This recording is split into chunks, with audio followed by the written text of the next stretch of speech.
क्या उद्धव ठाकरे को डर लग रहा है? हम ऐसा क्यों कह रहे हैं?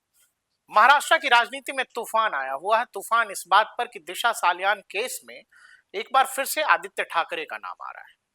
और इस बार आदित्य ठाकरे का नाम कोई और नहीं ले रहा है, दिशा सालियान के पिता ले रहे हैं। उन्होंने कोर्ट में याचिका लगाई है जिसमें कई सारे आरोपियों का जिक्र है और उसमें आदित्य ठाकरे का भी नाम है। दिशा सालियान के पिता ने कहा है कि मेरी बेटी के साथ पहले गैंगरेप हुआ और उसके बाद उसकी हत्या कर दी गई, और उसमें आदित्य ठाकरे, डिनो मौर्य, सूरज पंचोली जैसे लोगों का नाम है। और इसके बाद उद्धव ठाकरे बेहद घबराए हुए हैं। यह दावा हमारा नहीं है, यह दावा है बीजेपी नेता और कैबिनेट मंत्री नीतीश राणे का। नीतीश राणे जो कह रहे हैं वो पहले सुन लेते हैं। उसके खुद के पिताजी भी अभी गलत बोल रहे हैं क्या? प्लस अभी कल किशोरी पेडनेकर ताई ने किधर तो फोनो देते हुए कहा है कि उसके माँ बाप ने पैसे मांगे।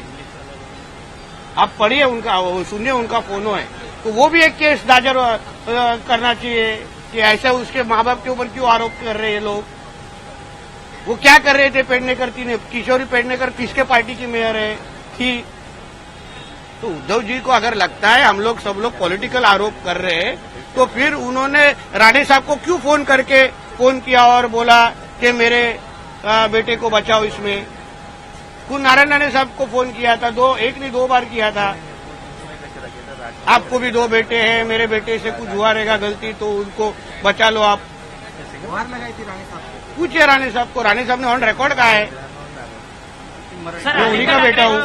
नीतीश राणे का दावा है कि उद्धव ठाकरे ने जिस समय दिशा सालियान केस हुआ था उसी दरमियान उनके पिता नारायण राणे साहब को उद्धव ठाकरे ने फोन किया था।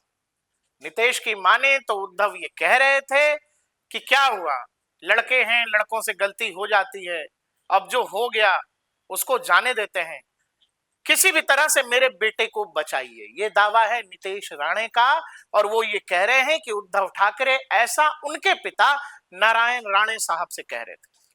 साथ ही नीतीश राणे ये भी कह रहे हैं कि उसमें वो इस बात का भी जिक्र कर रहे थे कि देखिए राणे साहब, आपके भी दो बेटे हैं, मेरा भी एक बेटा है, उसको ऐसे तो बर्बाद नहीं होने दे सकता, गलती तो हो गई है। अब सवाल यह है कि दिशा सालियान के पिता हाईकोर्ट में याचिका दाखिल कर चुके हैं और सीधा सीधा आरोप आदित्य ठाकरे, सूरज पंचोली, डिनो मौर्य पर है। इसके अलावा शिंदे गुट के एक और सांसद हैं जिनका यह दावा है कि आदित्य ठाकरे की नाइट लाइफ के बारे में जरा पता लगाइए, और जो इशारा कर रहे हैं वो इशारा उस तरफ है जहां आप इसका संदर्भ रंगीन रातों से कर सकते हैं। शिंदे गुट के सांसद साफ साफ कह रहे हैं कि जिन लोगों का नाम दिशा सालियान के पिता ने याचिका में लगाई है और जो आरोप लगाए हैं वो बेहद गंभीर है। साथ ही उनका दावा है कि अगर आपको ये बात पता करनी है तो आप जरा ये पता करो कि आदित्य ठाकरे की नाइट लाइफ कैसी है। अब दर्शकों, आप इस पूरे केस में ये समझो, दिशा सालियान जो कभी मैनेजर हुआ करती थी सुशांत सिंह की, उनकी डेड बॉडी मिलती है सड़कों के ऊपर 8 जून को 2020 की घटना, और इसके बाद सुशांत सिंह महज 6 दिनों के बाद बताया जाता है, जो कथित सुसाइड बताया गया उसको, कि अपने घर में सुशांत सिंह सुसाइड कर लेते हैं। ये पूरा केस और पूरे बवाल में महाराष्ट्र की पॉलिटिक्स को एक अलग ही धार दे दी है।